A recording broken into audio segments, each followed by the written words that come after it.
Hi guys, welcome back to the Cake Diaries Podcast. I am here with Lauren. Hi. So this is Lauren from Justcupcakesbylauren. You can find her on Instagram, Facebook, and I think that's website. Yep. So I'll be linking everything in the description for you guys, and we'll also be posting it on the Cake Diaries Podcast page on Instagram. So firstly, we're going to talk about how we met.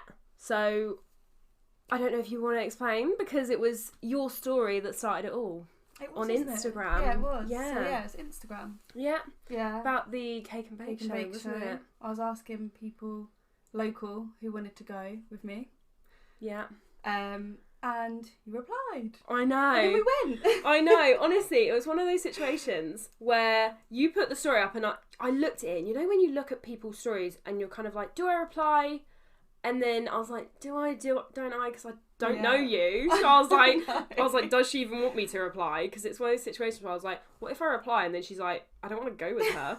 So I was like, I'll just try it and see. And like, I look up to you as a baker. Oh, honestly, I'd seen your page and I was like, her cakes are amazing. I was like, I want to go with her. And I didn't have anyone to go with. So I was like, well, I really want to go now. Together. Exactly. Yeah. And when I saw that you posted it, I had a little look and I was like, I didn't even know this was on, but now I want to go. So I'm going to have to go with you because I don't know who I'm going to go with. And then it happened. We drove there. Best day. It was a really good day. It was so much fun. Really good day. I also recently used some of my cookie cutters. You know, the Imposters. Lissy Lou. Yeah. I was so pleased with those. Yeah. Like, I finally actually got to use them because I'm actually doing sugar cookies now. I never used to do them. I was like, I need to start doing these because I got really all these cutters. Really easy to use. They're my favourite. I got some from another company. There's about 2 or 3 other companies. Bakebox Boutique on Instagram. I got some from her and they are so good. Yeah, my I'm Valentine's really pleased ones with them from now. there. They're really good. The dirty ones I absolutely love. You guys will have to go and check out Lauren's Instagram. She has some dirty brownie slabs and they are the funniest things. I just thought, I haven't seen anyone do them around here locally. Yeah. So I thought, why not offer them? And they've been quite popular actually. What was the second one? Something about creaming a hole. I want you to glaze my hole. Oh my god. It's got a donut on Literally. When I saw that, I read it and then I read it again and I was like, is that from Lauren? Oh, okay. Wasn't expecting that.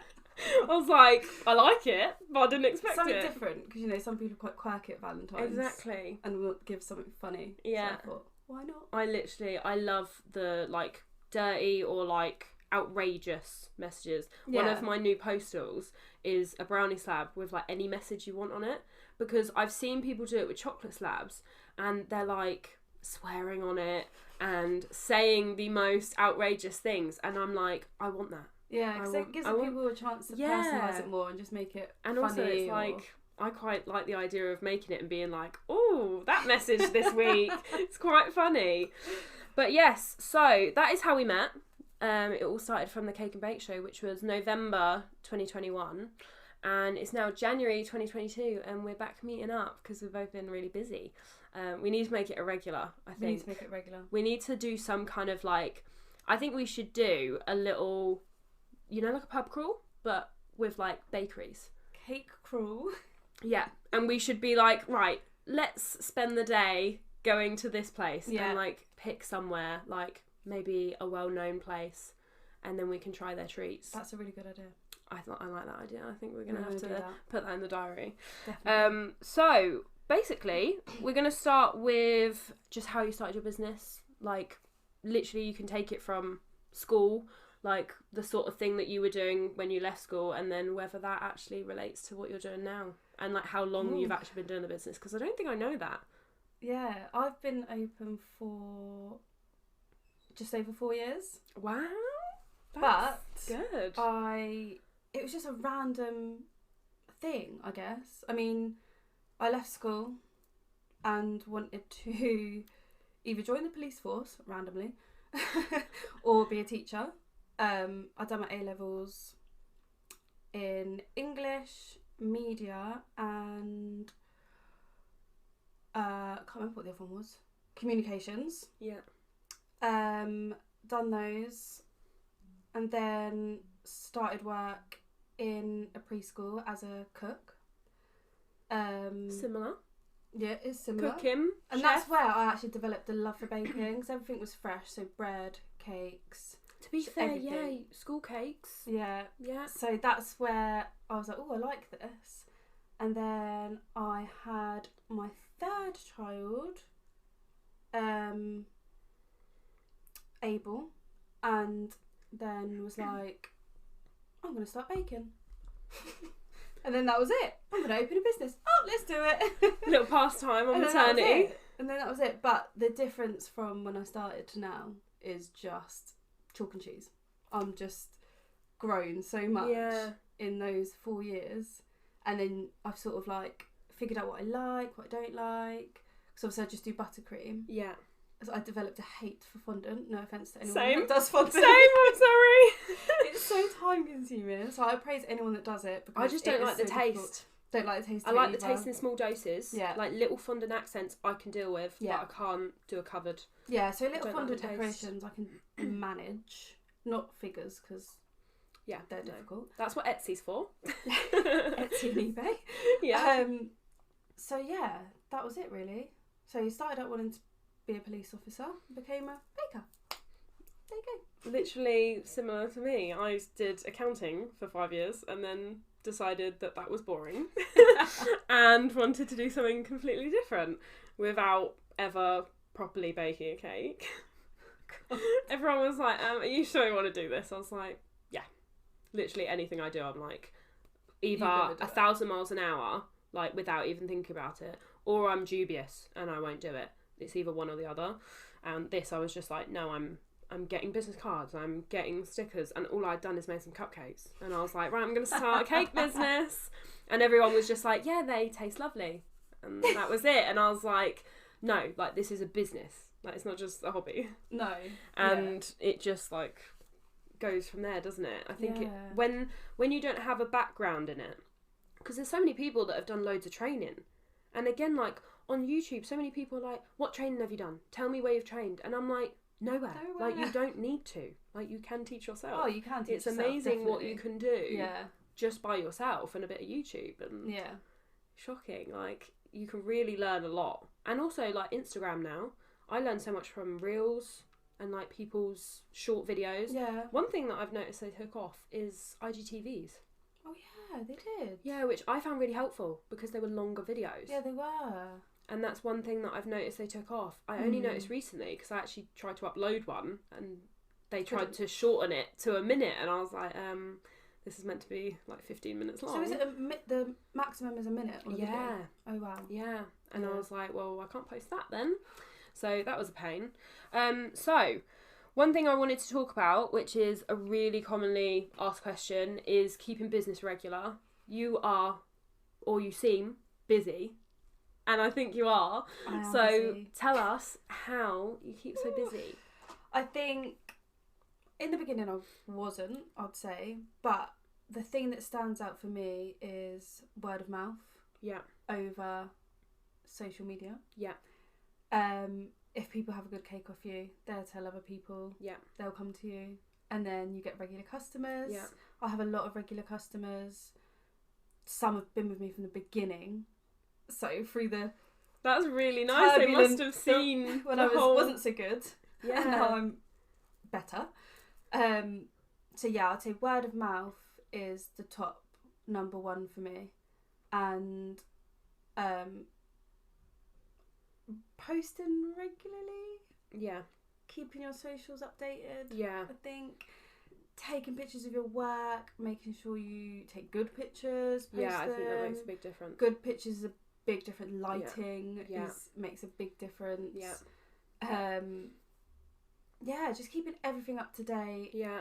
I think if it's not kept up to date on, say, Instagram or Facebook, people, if they don't see you, then you're not in their mind. Yeah. Whereas, like, if someone goes, oh, I've just seen that cake that Lauren posted, that would be really good. If they're having a conversation, someone's like, oh, I need a cake. And they're like, wait, I just saw this. That would work perfectly. Exactly. But it's like, if they haven't seen you in months, then they're going to be like, is she still trading? Like, is she still taking orders? Like, I don't know. I think word of mouth is 1,000% the top one for me. Yeah. And it is the biggest satisfaction. Like, do you ever get that feeling where someone says, oh, I had a cake, or I had a slice of someone's cake, and it was from you? Yeah. And I'm like, oh, that's so I love nice. those ones. I do love those ones. It's so, like, it's that little bit of satisfaction that doesn't cost anything. Exactly. You know, you get those little happy things in life that they Yeah. talk about, and they're those little moments that you have which don't cost anything, and they make your day. Yeah. And it's something so small. And that is literally what I love. Like, Yeah, because I love don't that think moment. people realise when you do get those messages, or you get feedback, like really good feedback, or they actually mean a lot. They mean a lot, Yeah. especially if you've like maybe not been like, I don't know, sometimes I doubt my work. Yeah. Sometimes I have moments where I'm like, oh, do I really want to be doing this? And then on the same day I'll get a really good message or review, and I'm like, yes, I do want to do this. And Yeah. I think it's really important. Yeah. And it makes you feel so much better when you do get those messages. Well, especially when it's literally a customer-based role. Like, Yeah. your whole role is to impress a customer. Yeah, exactly. So when you get that satisfaction back, then it's like, this is why I'm doing it. This Yeah. makes sense now. I think it makes a huge difference. And also, like, you don't want to feel like you're, what's the word? Like, you're priming someone to give you a response. So, like, if you said, oh, you know, hope you had a lovely weekend, how was the cake? It's like, you feel like you're priming them because you're asking for feedback. Yeah, I don't think I've ever done that. I don't think I would. I don't think I could. I think I did it like once or twice in the beginning, and I was like, I don't like this. Like, I want it to be good enough that they message me first. Yeah. And I love, like, I literally, sometimes I'm like, it's been a little bit long, where is this message? And then it will come to like the evening after the day they've had it, and then they'll be like, sorry, I've been really busy. And I'm like, it's fine, you've sent me the message, you've made my day, we're good. Like, that was all I needed. But it's honestly the best feeling in the world. It is the best feeling in the world. I love it. It means a lot. Yeah. And their face when they collect, that is something that I really look out for. That's the best. Like, if someone, because sometimes if I'm out, I have to get my parents to hand over the cakes, and I'm looking on the ring doorbell, because I'm like, I'm missing that moment of like serotonin when I get that little lift when someone goes, oh my god, that looks amazing, and I'm like, I want to see that. Yeah. And I do miss that a little bit sometimes. Sometimes I'm like, please come at this time because I'm home. Yeah, because I know some cake makers send pictures before they come and collect. I can't do it. I can't do it. I like when they come, seen it, and they're like, oh First God. reaction. Yeah. And also, we'll talk about it a little bit later because it's one of the controversial topics, but imposter syndrome, I get that with sending photos before. I get that so bad. Where I'm a bit like, I can't send it to them before because they won't like it. And my mum's like, it's gorgeous. And I'm like, no, because if they say they don't like it, and I'm thinking I've got to change it an hour before they're collecting, like, I don't like it, I can't do it. I don't like that. No. I'm just like, they're not going to like But it, they're going to hate it. Can you say no? Can I have a picture? And you're like, no, sorry. Yeah, there's been times where I say like, oh, I'm just doing final touches, and then I forget, and then they turn up and I'm like, oh, sorry, I didn't send it through, because I don't like it. I don't like sending it, because also it looks different in person. Like, as much as a photo looks lovely, I feel like seeing something in the flesh is completely different. Much better seeing something Definitely. in the flesh. I Definitely. much prefer it. So, following on from that, we spoke a bit about social media, but we wanted to talk about things that work with social media, because basically there's been so many changes recently. Mm-hmm. Like, I've noticed it on YouTube, but also Instagram and Facebook. There's just so much changing, especially now that Facebook and Instagram are owned by the same person, and we've got this whole metaverse, which I don't really understand. So there's a lot of changes going on, and I just wanted to discuss things like Reels and also how you maintain it, because honestly, I admire you for that. Because the Reels. Sometimes you post a Reel however often, and I'm like, oh my god, she is on fire. Like, even if it's once a week, I'm like, I'm doing it once a month, because I can't keep up with all of it. There's just so much. It is. Do you know what? I honestly have no idea what I'm doing. I feel like that's the best way. Because I do it on TikTok, and then I hate uploading it to Instagram and it coming up like the little TikTok thing in the corner. I hate that, but I don't know how to edit on the Instagram. I just splashed water in my face for anyone that's listening. I don't know how to editing on TikTok for me is so much easier than the Instagram one. Yeah. I can't work the Instagram also, one out. what really, really bugs me, and this will probably resonate with other people as well, is the audio on Instagram. Oh, God. Absolutely shocking. Like, considering they're trying to update everything, I'm like, how are you running that? Like, I haven't recognised any of the audios on those reels ever, I don't think. No. I've looked through them and I've gone, I can't post that with that audio. But then if I edit on TikTok and add the audio, then it has the little TikTok thing. Yeah, because I find it really annoying that it's on Instagram, but it's got that little TikTok. Yeah. But I also think it depends what kind of account you have on Instagram. Because I couldn't add music to my stories when I was a business account. But then the downside of changing from business to creator is that people can't put that little small business tag in there. They can't tag you. Yeah. Obviously, they can tag your page, but they can't put it in the small business thing. That's the only thing. But I've switched to creator and I get the normal music. Oh, okay. I think to try that. Yeah. Because it's not licensed. There's a downside. It's not licensed, I think. No, there's a downside to not having the business one, but I prefer to have music. I don't know about creator, but one of the things I noticed when I just went to normal was the messages. Do you have 2 sections? Yeah. Yeah. Primary and general. Yeah. Yeah. Okay, this might work. On creator, yeah. Yeah. I do, I have both. And then I have the requests one. Yeah, yeah. And then did you see that they've got all requests and then top requests? I don't understand the point of that. Oh my God. So I didn't know it was there. So I have all requests, which are people, whatever. And then if you log into top requests, it's loads of other different messages I've never seen before in my life. So people thought I was probably ignoring them and I wasn't. It was just because I'd never seen it there before. But you would have thought it would be in all requests because... Well, yeah, because it's all. So it should all include... and top are different. So now I'm always clicking it, checking. Yeah, I don't understand the point of it. I had messages from literally like a year ago that I'd missed because I didn't even know it was there. That's really annoying. So there's all these little hidden things that you don't know about. Yeah, and also how are you supposed to know about it? Because, like, unless you read the handbook on Instagram, then you're not going to know. Which no one does. Exactly. Everyone wings it. Like, everyone is just muddling through with all these changes. Because now it saves, shares... then likes and comments, I think. Yeah. I think likes and comments are like last. So it doesn't actually sort of promote you. No. And then the front page, they've also changed to, they want it to be like an explore page, a bit like on TikTok. Oh, right. So that's why a lot of the time you're not seeing people that you actually follow. Oh. Because it's trying to get you to follow other people. Yeah. But the problem is, I don't want to follow other people. I'll find them on the separate explore page, not on my main home page, which I expect to see people that I actually follow.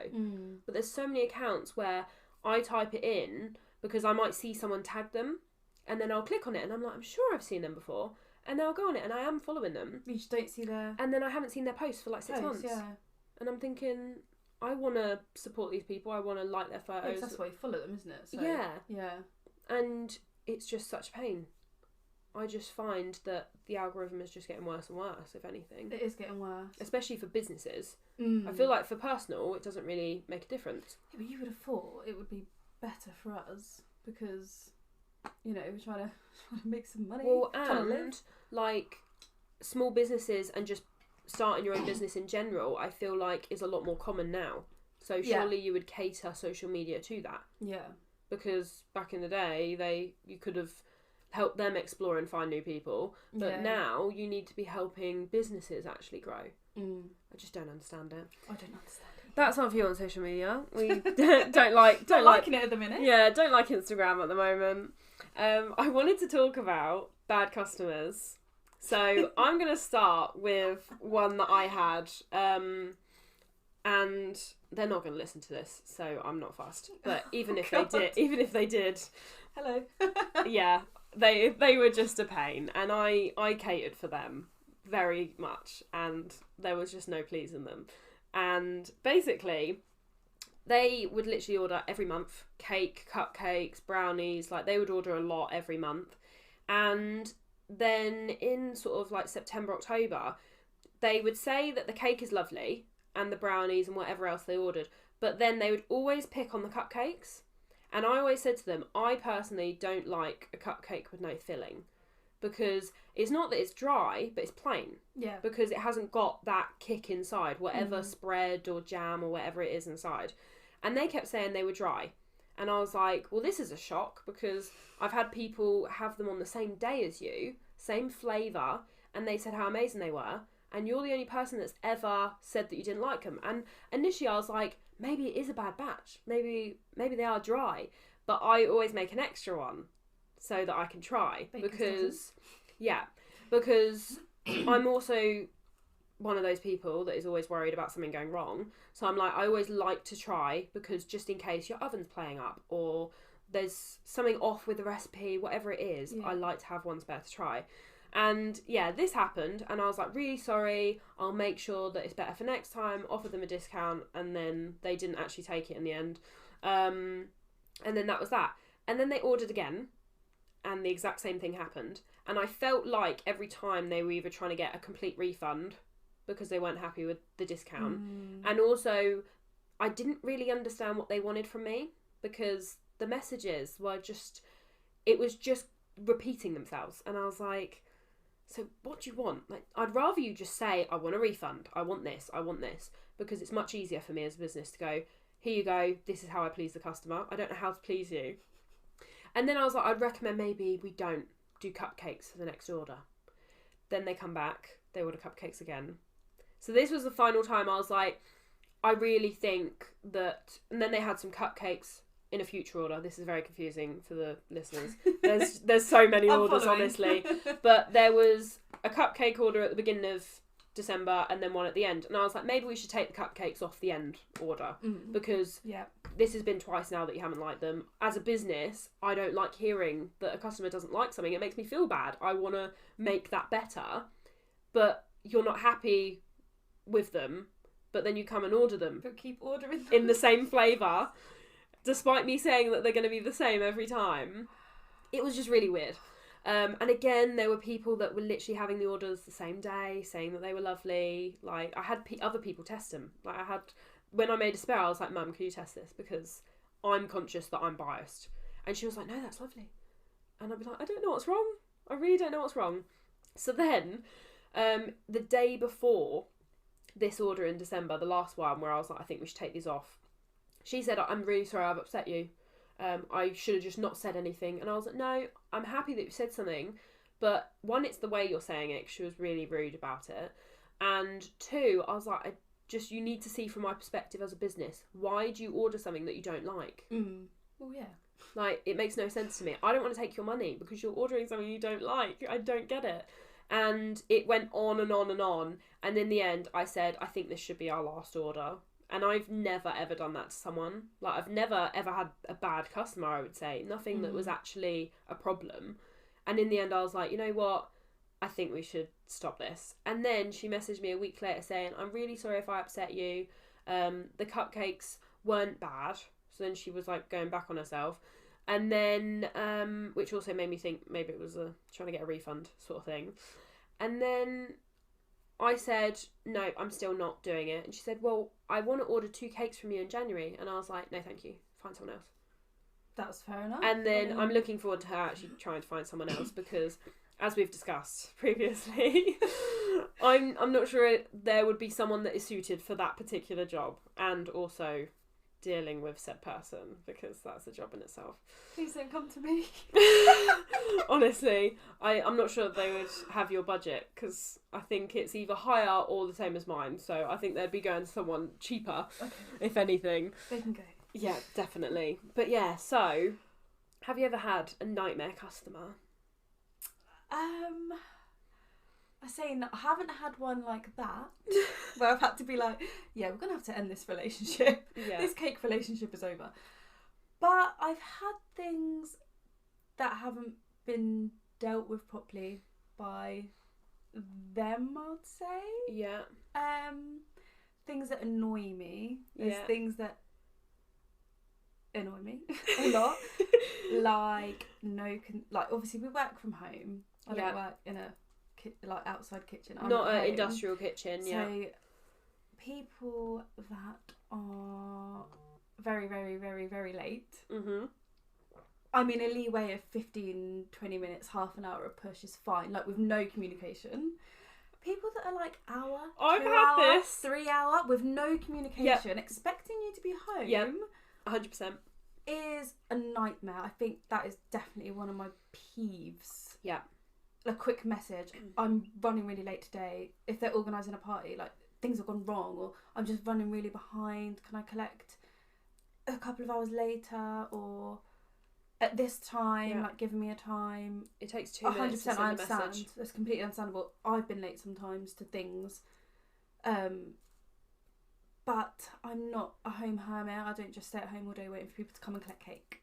Well, and even if you did, there would be times where you need to go out and get ingredients. You need to go and do deliveries. Like, there are, even if you were just a home hermit, you would still need to go out. And I just don't understand. Like, even if I didn't have a social life, I still have to go to the shop, which I can't do because I'm waiting for you.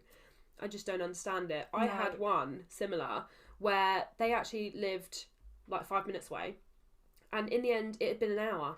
And I was like, you know what? I hate to message people to chase. Yeah. Because I'm like, maybe they're really busy and they don't want me chasing them, saying, when are you getting this? Because they're like, oh my God, it's another thing on my list that I need to do today. But I messaged and then they were like, I will leave now. And I was thinking, hadn't you left already? Because you're meant to be here an hour ago. I thought that maybe you were stuck in a lot of traffic. Maybe, oh God. Maybe the road down, literally, maybe my road is blocked because they were that close that it shouldn't have taken them an hour to get here. And yeah, they were just like, I'll leave in a minute. And I said, oh, wasn't the collection time say 2? And they were like, oh yeah. And I just decided not to come at that time. But it's that little message just to let you know. Yeah.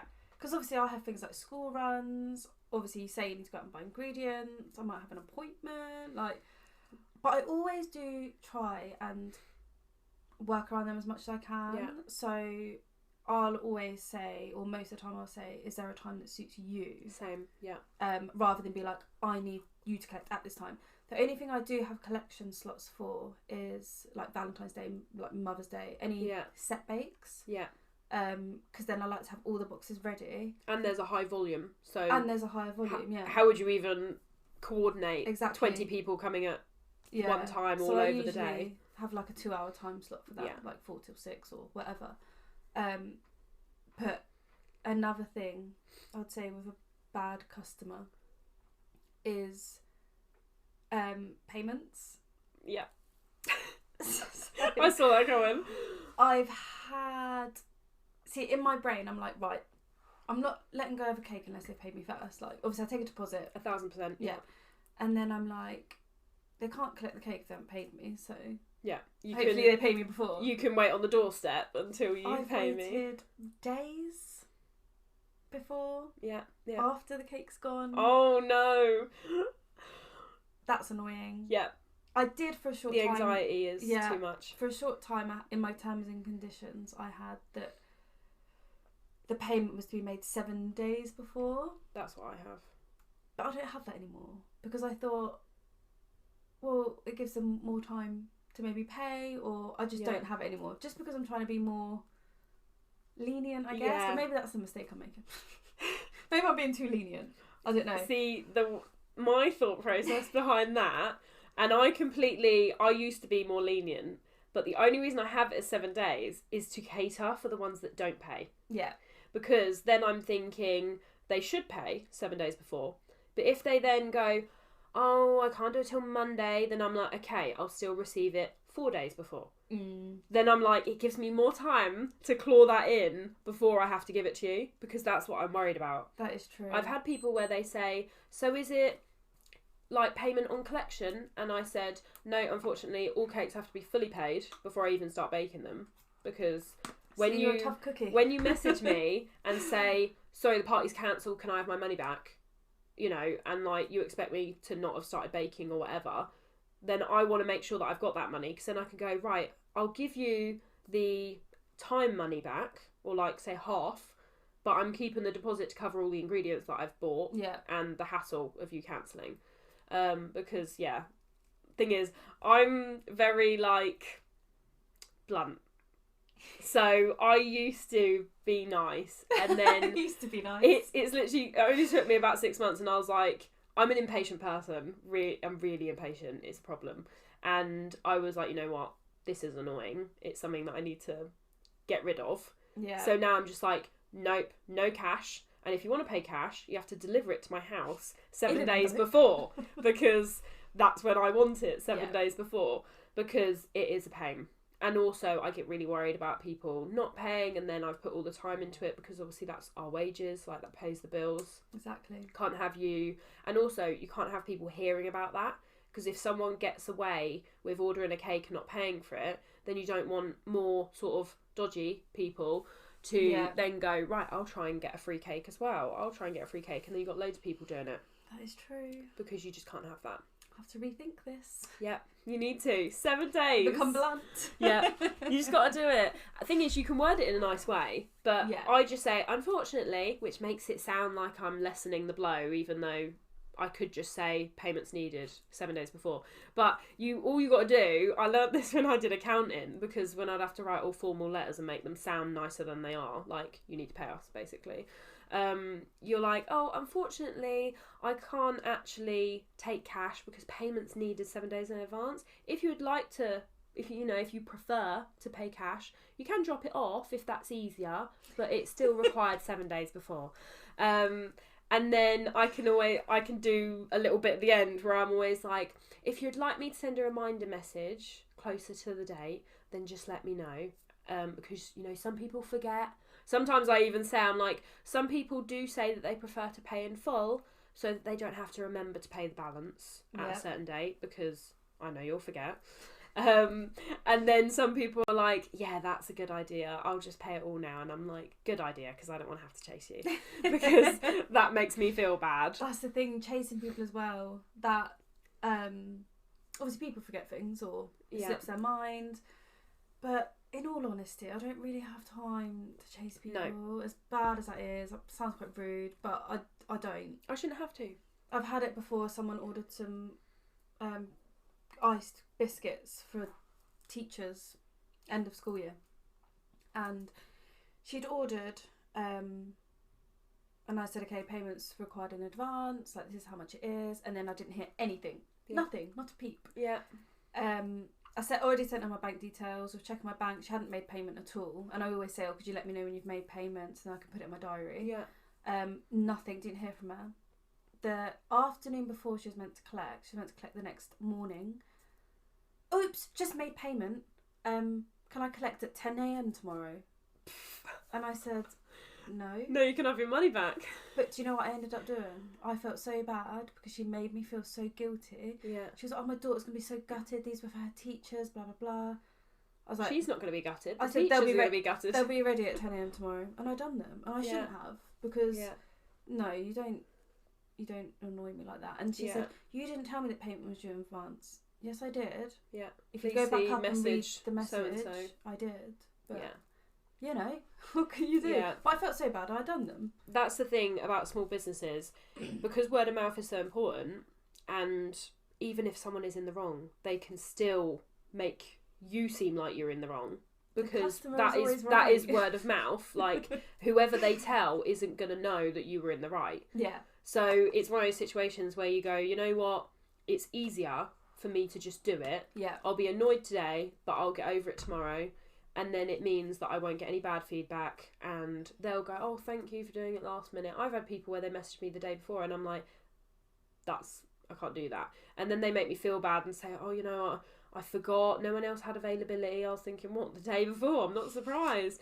And then I thought, you know what, I'll kill myself making this cake tonight, because I want you to have a good birthday. Yeah, then it means that, luckily, hopefully, I mean, I have had it a few times where people have said, you catered so well last minute that I'm going to recommend you to someone else, and then they have.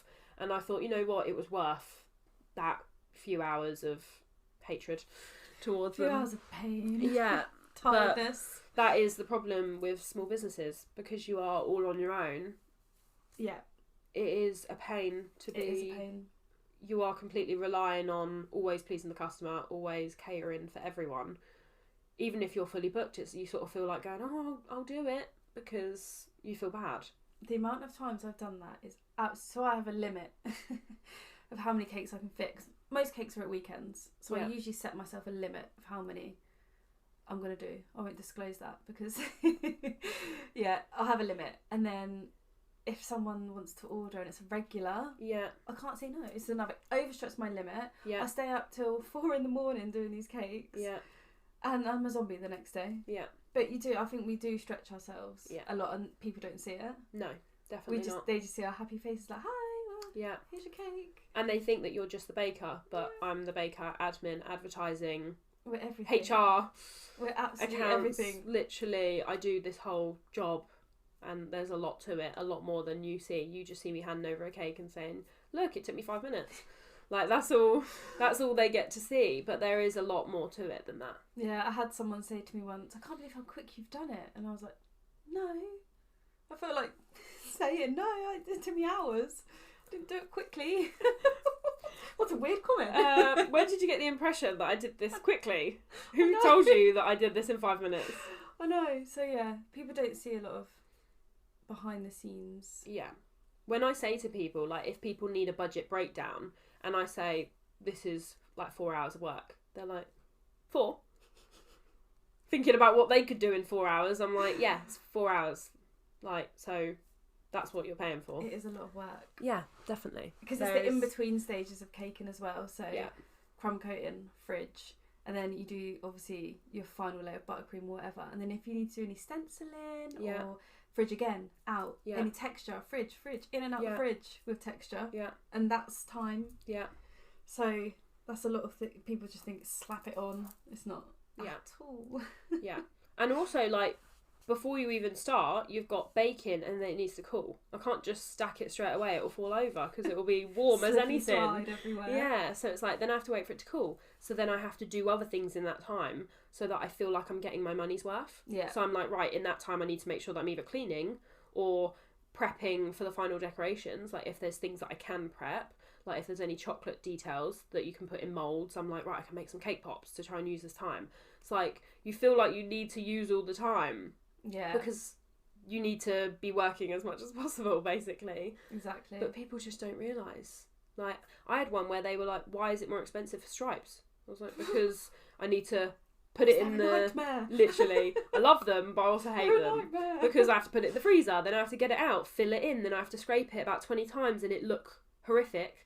And then eventually it looks nice. They always look awful. Yeah. And then like, they get really I nice. look at it and every time I get that sinking stomach feeling where they make I'm me like, want to cry. Is this going to be bad? That's what I have to make them so far in advance. I'm like, oh my God, I need like this to be done 10 hours before they're actually collected. Just in case anything goes wrong. Yeah, because I'm like, if I need to scrape this off. Oh my God. There was another one, a cake disaster. Okay. Let me think. I'll give it now because it's not relatable in any other section of this podcast. Oh my God. They said the cake looked amazing and I was like, if only I could explain to you what went into that. The blood, sweat and actual tears that went into that cake. So I had one cake where I baked it all, I stacked it, did it on a live. So I was live when I realised this disaster. And then basically I used parchment paper for the base of cakes. Don't use it around the sides because I use a release around the sides. But I like to use it in the base. I need to stop doing it, basically, is the moral of this story. And I always count them to check that I've got all of them off. And I went to count it, and for some reason I did this after I'd already done the stripes. It was a striped cake. Okay. And then I realised that one of the parchments was in the cake. Oh my God. And it's all stacked. All final coated. All it needed to be done is a drip and the toppings, and my heart sank. I was on a live and I had to delete it because it was that shocking, the footage. And literally I was like, I'm sorry, I need to go because I'm about to have a heart attack.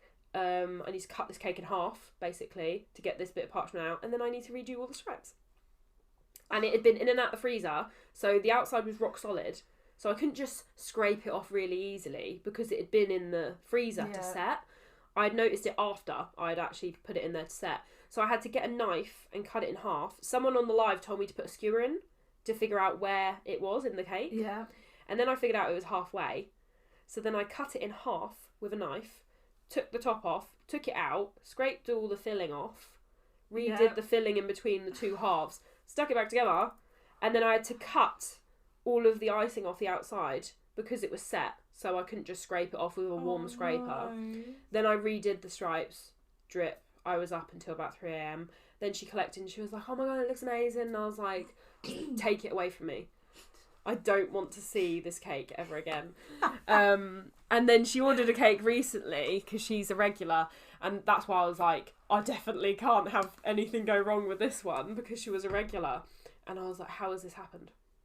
Just don't understand how it happened. But it's good that you realised. Oh my god, yeah. I was Imagine thinking, if you didn't realise. imagine if you cut through a cake and you're like, oh, there's a bit of paper in here. That would be horrific. That'd be awful. I honestly don't know how it happens. And now every time I take my cakes out the tin, I literally count. I'm like, I mean, I did it before, but I didn't do it this time. And then it's one of those situations where now it gives you anxiety. Yeah. And you're like, right, I have to check every single time now. But I need to start using cake release on the base because I can't be doing it. It's just stressful. I can't.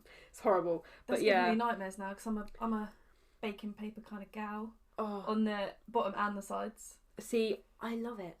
It makes it so much easier. It makes it so much easier. But that time it scared me. That is a nightmare. I used to use the pre-cut ones. Yeah. Do you use them still? No, I cut mine from obviously baking paper in advance so that I'm not doing it on the day I'm baking. Yeah. And I just do loads at a time. Yeah. I do that now, but I used to buy the pre-cut ones on eBay and I still can't decide whether it's worth the money because I'm like, how many do I get from a roll? It's going to be way more. Yeah, and it depends what size you're doing, I guess. You can get a mix pack on eBay and it's like you get 100 and I'm like, do I get 100 out of a roll?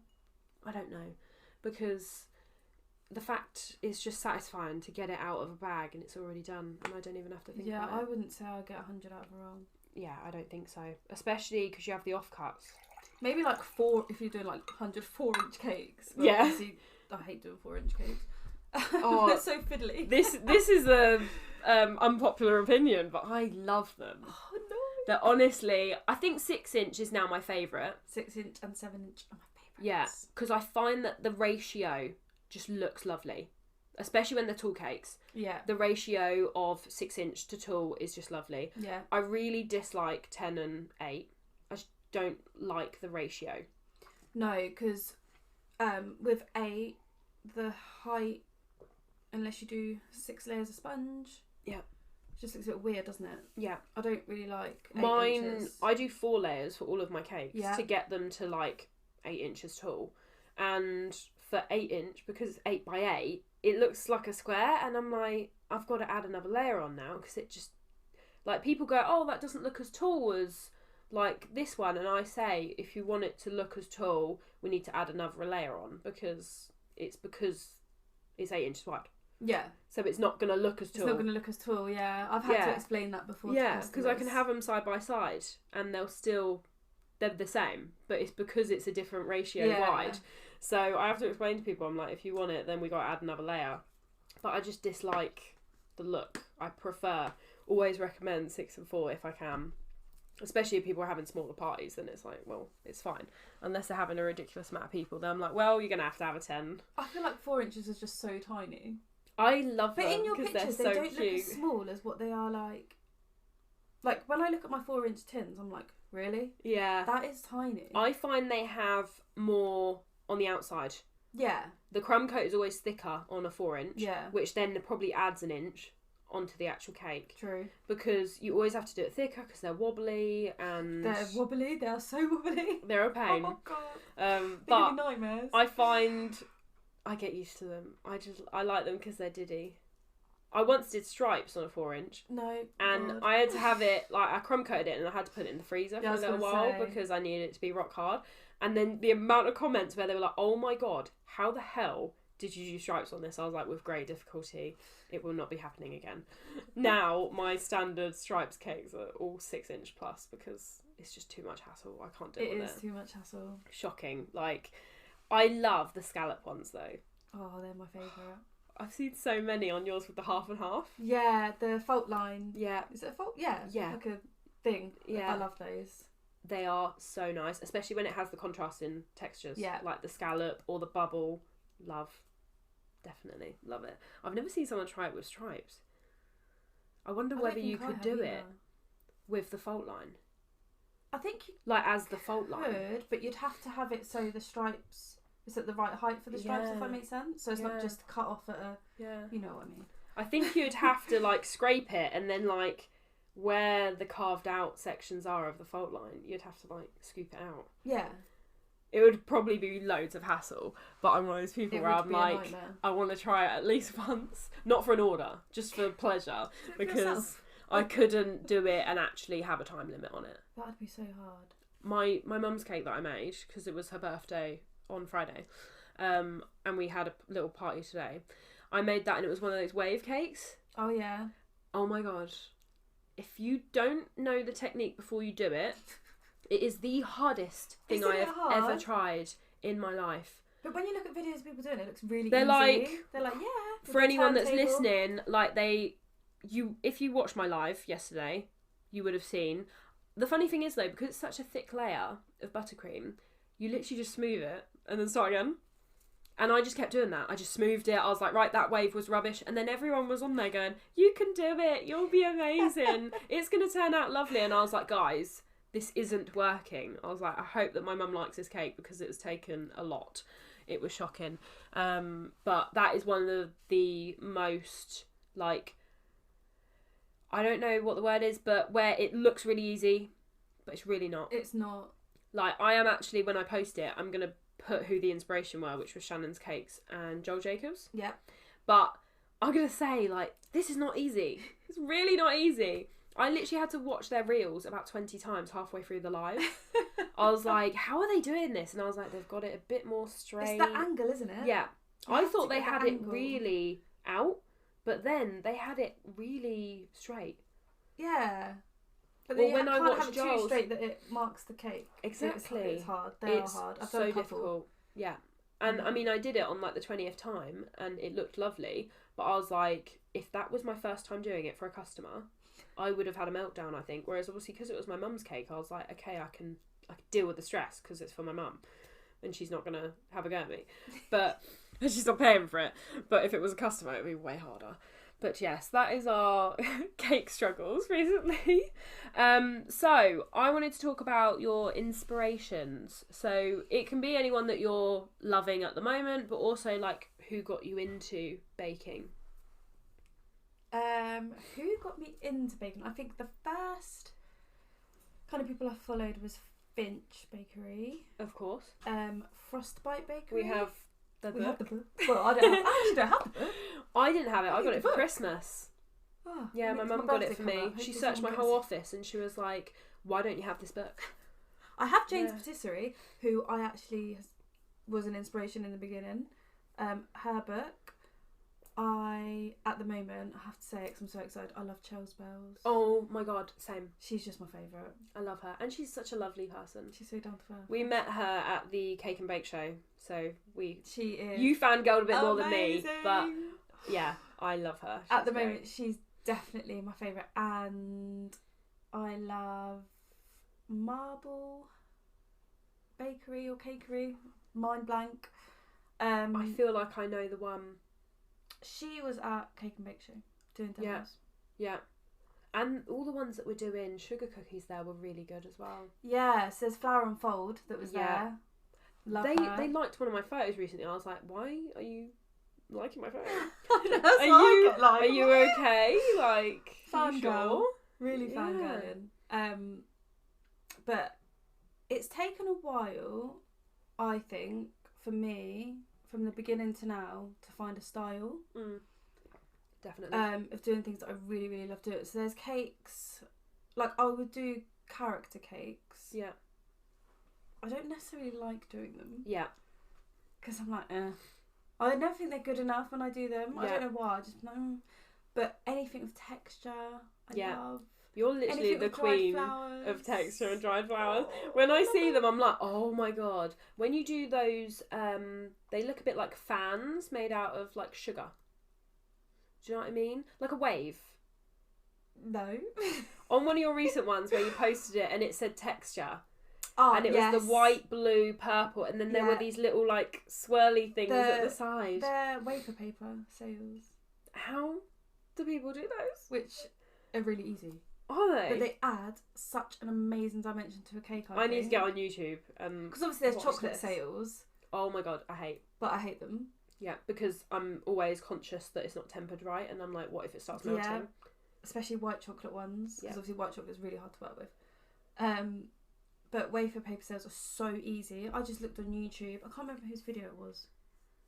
But it was like those Japanese rice papers, and they've got like a pattern on. But when you soak them in water, and you can do coloured water, and then you leave them to dry, you don't see the pattern on them. Yeah. And they harden, and you just pop them on a cake. That is amazing. So anything with that sort of thing, texture.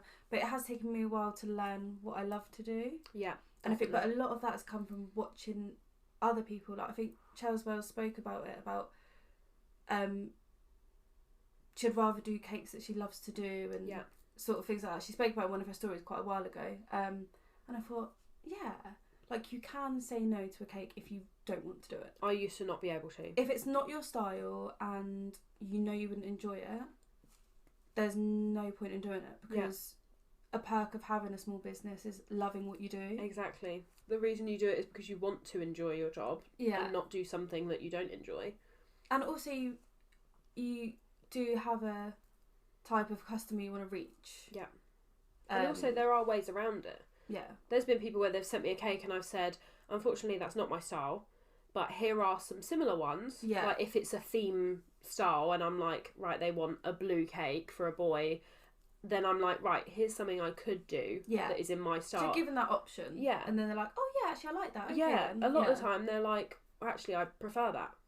But rather than, because I think some people are like, oh, I don't want to say no. And it's like, you don't necessarily have to say no. You can give them another option. And then if they still choose to not go with you, then that's perfectly fine. Exactly. But there are ways around it.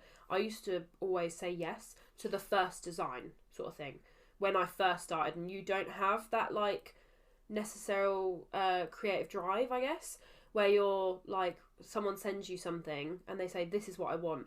And you just go, right, here's all my thoughts. What do you think?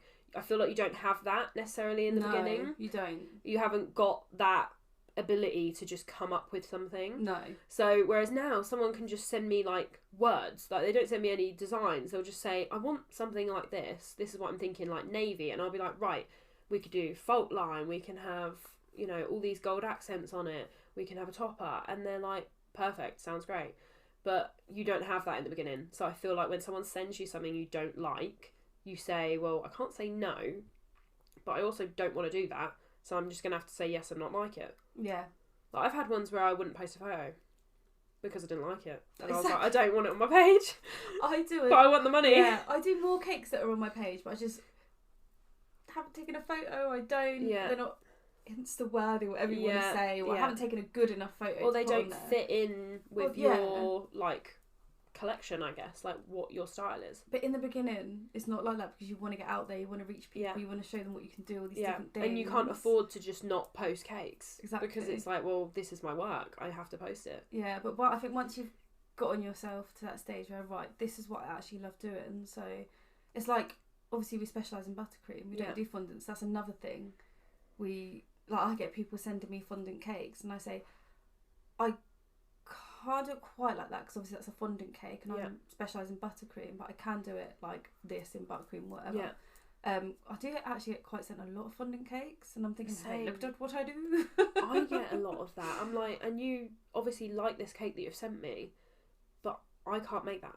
But then they might not necessarily know. I mean, it's easy for us because we know about cake. Yeah, I think some of them might not necessarily know that's fondant on the outside. But a lot of the time I just say, that's fondant on the outside. I can recreate that, because if it's just like a covered base, it's not fancy, then I'm like, well, I can just change the base. So like if it's a fondant drip cake, I'm like, well, I can take that fondant base off and replace it with buttercream in that colour so that it gives you the same effect, but it's not going to be fondant. Yeah, sometimes it probably is our responsibility to... Yeah. Because obviously we know. Yeah. They might not necessarily know about cake. It is funny though, because I've had some people be like, well, that works better because he doesn't actually like fondant. And I'm like, but you sent me a fondant cake. The amount of times I've seen fondant being picked off a cake at a party. I'm like, what is the point? It's because it's so sickly. It is so really sickly. Sweet. Like, buttercream itself is already sweet, and people do a layer of buttercream and then stick fondant on it, or ganache.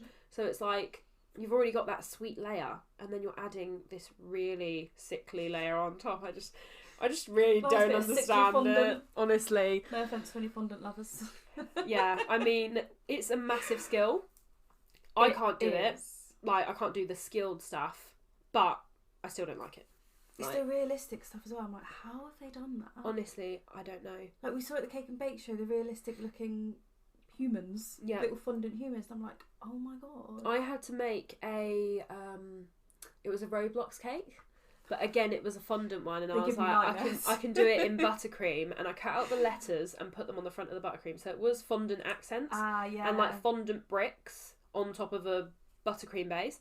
And then I had someone on the mum's page say, does anyone do Roblox cakes? And there was literally like hundreds of messages on there. Then I put mine on there and I was like, it's buttercream only. Like, there's fondant accents, but that's it. And then everyone was sending free fondant cakes. And I reckon that was the only reason that, obviously they must have liked the cake, but I was sat there going, why did you pick me? There was 100 messages, all sent before me, literally like 18 hours before. And then I put it on there and she was like, that was perfect because I want a buttercream base. Lovely. But then there was a little figure on there and I was like, do you want the figure? And she was like, no, we've got a topper, like a plastic one. And I was like, lovely, thank God. Because that figure took me ages. It looked like the photo. I don't know how I did it, but also because it's a cartoon, it's a bit easier because you don't have to make it look like a realistic person. No. It's making it look like a thing that's already cartoony and not necessarily realistic. But it took me like an hour and a half and I did not charge for it. Like, I didn't charge what I should have. You didn't charge an hour and a half? Yeah, like Etsy prices for figures are like 30 quid. I definitely didn't add that on. They're so expensive. I literally added like a £5 on and it took me so long. I expected it to take 5 minutes and I was really impressed with it at the end, but I was like, that is not worth the money that I got. And then when she said that she had her own figure, I was like, thank God, because I could not have done that.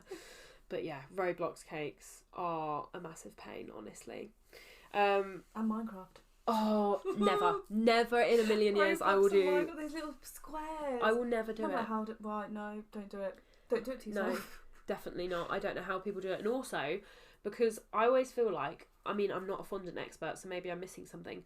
But when you put the squares on and you smooth it down, I would be so conscious that once I've smoothed them, they're not the same size. Yes. Like some of them have gone a bit bigger and stretched slightly. Yeah. And I'm like, what if they don't fit together? I mean, you could do like a few dotted around. But the ones where it's like solid squares, I'm like, how do you make sure? Do you wait till they're hard? I think they maybe do if it's a square cake, then they can wait till they're hard because it's a flat surface. But on a circular cake, I'm like, I couldn't. It would stress me out way too much. I couldn't do it. Honestly, don't know how they do it. We wanted to talk about, because I feel like this is a misconception, but we wanted to talk about cake friends because we're cake friends now. Yay. And I feel like so many people don't make friends with people because they think it's competition. Mm-hmm.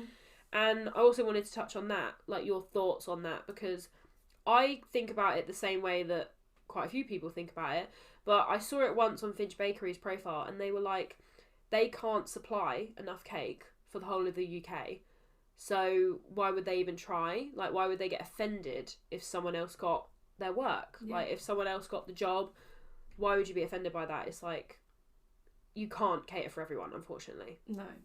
It's just one of those things where you have to... It's the same as there's 1,000 office businesses, there's 1,000 supermarkets. Like, there are varieties to cater for different people. Yeah. Like, if you ask someone whether they shop at Sainsbury's or Tesco's, there'll be different opinions. Like, exactly. That is just one of those things. But we wanted to talk about it because we wanted people to see that you can, like, reach out. Like, it seems scary to reach out to someone over social media that you don't know, you've never met, they might be like, no, I don't want to be friends with you. But try it, honestly, because you never know. It might work. Like, yeah, especially if it's someone you like, someone you follow. Or... yeah. Like, you never know. Like, that's one thing that I'm trying to do with the podcast. I'm like, there's some people that I really want them on. And I'm like, you know what? I'm just going to have to suck it up and ask them. Because if they say yes, I'll be like, yay, okay, that's nice. The worst that can happen is they say no. So exactly. You don't know unless you try. Also, I feel like that's another thing. Like, I feel like I can't really say as I'm getting older because I'm only 22. But still... I feel like as you go on in your life, whatever way you want to say it, you realise that, one, life's too short. Like, it sounds really cringy, but it is. And it's true. Yeah, and also it's like, if you don't ask, you don't get. So, like, if you want something, the worst that can happen is someone's going to say no. Whether it's asking someone on a date, whether it's asking someone if they want to be your friend, they want to go out and do something. Like, exactly. It could literally be anything. The worst they can say is no. And one of the most mature things, I think, that I've learned, literally only in the past 6 months, it took a while, is that when someone says no, you don't have to be offended. No, exactly. And it took me so long to learn that. And it's the same with, like, running a business. If someone... We were talking about this before we started, but if someone says, you know what, I found someone else, it's like, you have to really sit there and go, you know what, I'm not going to be offended, I'm going to get on with my day. Yeah, and accept it and just like, okay. Be annoyed for an hour, and then the next day go, right, I'm turning over a new leaf, and that's it. Because it's really not worth it. Life is so short. It's just... Especially recently, we lost, like, 3 years to COVID, and we need to make the most of it. I agree. We need to do 1,000 cake shows this year. We do. And we need to get more people to come. Get more cakey friends. Oh my god. Yes. To a trip. We need to make a little cake group. Make a weekend of it. We need a little cake clan. We do. That is definitely what we need. That's exciting. Oh, we need to plan this. We need a little WhatsApp chat. Yeah, it is. It's hard though, because as you say, like, everyone thinks we're each other's competition. When exactly. Really, if we was all to support each other. Maybe we can be the ones to break the barriers. Maybe people will listen to this and realise that you can make friends with us, especially, because we're nice gals. Yeah. And also, if they don't want to make friends with you, they're not worth it. And if they think you're competition, then they're probably the wrong type of person. Because you don't want that. Because even if they don't think it in the beginning, if you get any signs that they're competing with you, then it's just going to end badly. Because they might steal your ideas and not be like a constructive friend as a business owner as well. Like, you don't want anyone that's going to kind of take advantage of you, basically. So you want someone that's on the same wavelength. But yeah, like I say, yeah, that is true. It worked for us because that's the thing. There's so many types of businesses where people take advantage, like where they might seem nice in the beginning, or even they don't seem nice and they're just trying to kind of drain as much from your potential. Yeah. Because they don't have it themselves. You have to be so careful. But yeah, I feel like we have like hit the ball running with this. Yeah, I think the best thing I've learned about like making cakey friends or whatever, or just being semi-successful, I would say successful, but I'm not exactly where I want to be. I'm going to say you're successful. I feel like you can never say it about yourself. No, not you're doing great. You're successful. I have had my moments. But if you just concentrate on what you're doing rather than comparing yourself. Yeah. In the beginning, it was a lot of comparing, like, oh, what they're doing that, and oh, they seem to be really busy, like busier than me. And yeah. It's the worst thing you can do. Yeah. I feel like I've got better, like not comparing myself to other people. Yeah. Other cake makers, local or not. Yeah. I found it I'm much better off for it. Yeah, definitely. I think that's definitely something I learned it in the baking side of stuff, but just in general, like as a life skill. Yeah. 1,000%. Because like whether it's you're trying to work out and be a better you and you're comparing yourself to other people's bodies, where you're comparing yourself to how other people look facial wise, their personalities, who they're friends with, their lifestyle, literally anything. That's one thing that I, again, only recently in the past like few months when I was having my like moment of clarity, I just kind of decided, you know what? I'm going to focus on me. And it's surprising how many people that left you before that come back because they're like, wow, she's doing, not, I'm not going to say great, but like, she's doing good. I'll say great. Thank you. But like, when you're thinking, you know what, I'm in a good place at the moment, whether it is your business, whether it's your personal life, I think it is so important. Like, it's really surprising how many people come back and they're like, you're doing great. Do you want to meet up? And it's like, no. Like, we ended that friendship or whatever for a reason. I'm in a good place right now. But it's surprising what changes you can make when you just focus on yourself. Exactly. Like, 100% channeling all your energy into just you and your business and whatever it is. Like, so important, honestly. Yeah, I think it is very damaging when you compare yourself. It's damaging to your mental health. 100%. Yeah. When you're just comparing, as you say, in life in general, not just cakes or your work. I think it's one of the worst things you could do. Yeah. And it's one of the problems with social media, but unfortunately there are perks to it and there's also downsides to it, and that is one of the sacrifices of social media is that yes, you can have it, but you have to have the strength to separate that is someone else's life, not mine, and I can post about mine, but I need to make sure that I don't wish for something other than my life, because that's all you're getting. So unfortunately you can't do more than that. Magically have their life, and like, everyone got there differently. So whether it's your business, that's another thing, like, so many people compare their businesses, but like, some people were dropped into it and they got lucky. Like, there's so many people like that. And then there's some people that work really hard and they do not get the recognition. There was a few which I saw where Finch Bakery, like, they were amazing businesses and I followed them before, and Finch Bakery actually reposted one of them, and then she just like skyrocketed, and like, she should have like skyrocketed probably before that, but she just wasn't getting the airtime. And then people were like, she's really good, and then when they posted about it and they were like, this person's really underrated, then she actually started getting some traction. But I was like, she's like amazing at what she does, and she just isn't getting any, like, she was on like 1,000 followers on Instagram, and she started before me and she was like 1,000 times better. Like, I was just like, how are you not getting any followers? Like, and this just noticed. It's crazy. But it's amazing what one share can do, honestly. That's why, share away, guys. Yeah, like, especially people with a background, like, that have a following. It's literally amazing what people can do. It makes a huge difference. Yeah, it does.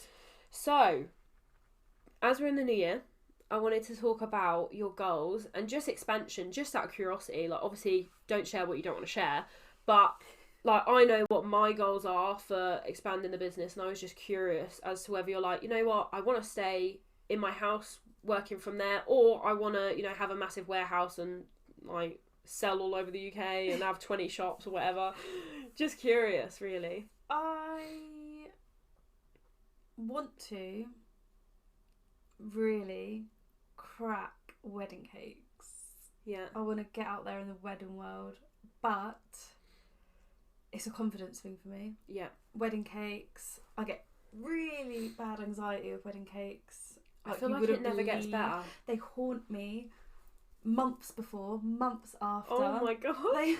But I like the end result of them. Yeah. I mean, I'm not as great as some wedding cake artists out there. There's some amazing ones. There's one near to us called Cherry Tree Cakery. She's amazing. I think I might have seen her. Yeah, she's amazing. Chemily. Do you follow Chemily? Chemily's Cakes? Is she Chemily's Cakes? And Yummy Pudding Co. I've heard of that, yeah. Sally. Yeah. She's amazing. I mean, they're just way beyond what I can do. They're amazing. But yeah, I really want to, one day, within the next 3 years, I'd say, crack the wedding cake market.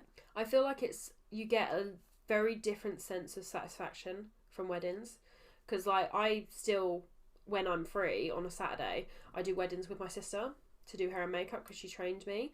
And when you do someone's makeup, like, just the vibe of a wedding anyway, but like, when you finish someone's makeup and they get up and they're like, oh my god, I love it, thank you so much, it's just a completely different... You wouldn't get that if it was like birthday makeup. No. Like, it's just always different when it's a wedding. Because it's the day they're going to remember for the rest of their life. Exactly. It's a really important day. Yeah. And like, obviously everyone says like, you only get married once, which you hope that you do, but you never know. But it's just different. Like, even though people can do it multiple times the same as you would a birthday, it's just different. It is. And it is a lot more stressful. It's a very personal thing. It is stressful. That's the thing. I've had moments where I'm like, oh, I'm just not going to even bother accepting wedding cake orders anymore because it's just not worth the stress. Yeah. And I'm like, but I actually love doing them. Yeah. I shared one today that I'd done, my first ever wedding cake I'd done, and it was my first ever 4-tier cake. Yeah. That was almost 3 years ago now, and my mum, it was for my mum's friend's daughter. They got their photo book 3 years late, and they had pictures of the cake in it, and she showed me today, and I was like, oh, I'm actually really proud of that. Yeah. Like, it's not perfect, but it's growth. It is. That is the main thing. As long as you are better now than you were then that shows your growth. So yeah, I think that is definitely my main goal to do. Yeah. That. Because you don't do any postals. No. Just to give people a bit of perspective. Been there, tried it, didn't like it. Yeah. I really like the postals. Thing is, my problem is I love everything. I love the postals, but I also really like cakes. I really like postals and I really like cakes, but that's why I've mainly recently completely redone my postal menu, and that's going live literally like next week, which is scary. But at the same time, I completely get how people wouldn't like, because it's all differing schedules. Yeah. Because postals, if you're doing them twice a week, you're baking on the weekend, which you might be doing cakes as well. And there's a lot of different like stock that you have to keep as well, because postals is completely different to cakes, and it's usually a bit more last minute, which again most people don't like. But just about what you do cakes, cupcakes, sugar cookies. Yeah, just not for long. I haven't been doing this for long, but I love them. Yeah, love them. They are the cutest thing. I love sugar cookies. I do treat boxes. I love my treat boxes because obviously I can do any theme, colour. Yeah.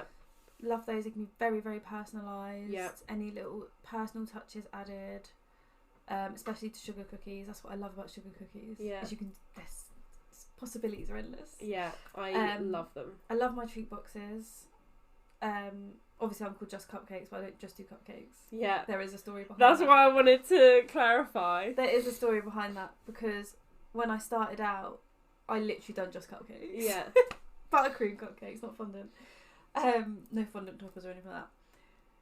Because the confidence wasn't there for me for bigger cakes, and I just kept getting asked, can you do me a cake, or an 8-inch cake, whatever, 6-inch cake, and I was just saying yes every time. Yeah. But if I said no then, I probably wouldn't have been doing them now. Yeah. Because for me, that was basically practice. Yeah. And I just kept doing them and doing them and doing them. Yeah. And now I love them. Yeah. And I do them more than cupcakes. Yeah. And I thought of changing my name, rebranding, everything like that, and I thought, no, that's what people know you as. Lose me. Yeah, that's what people know you as, and it also shows your growth. Like, because everyone that I've seen, there's another one who I love, Wish Upon a Cupcake. Oh my god, I love her. And she was the same. She started as Cupcakes, and she never changed her name because you know them as that. You know where they started. You can usually guess. Like, the same with you. It's like, did she maybe do cupcakes in the beginning, and then now she does more, and I feel like it's nice because also people know you for that brand. Yeah. So if you're basically starting again, if you rebrand, you have the worry of like, will people know me? Is someone going to go, where's Lauren? Like, if you rebrand to something completely different. I'm not changing. Someone said, why don't you just be Cakes by Lauren? Because that's boring. I don't want to be Cakes by Lauren. Yeah. There's probably loads of Cakes by Lauren out there, and I just thought it'd be like losing something that means something to me. Yeah, it's your name. I know it sounds really, it's just a name, but it is your name. But it's where I started. It's the same as if someone said change your real name. It's like, it's my name. Yes, I can change it, the same as everyone has different names, but it's my name. Yeah, no, so that's why I'm still Just Cupcakes by Lauren, but I do nearly everything, I guess. Yeah. Not postals. I'll leave that to you.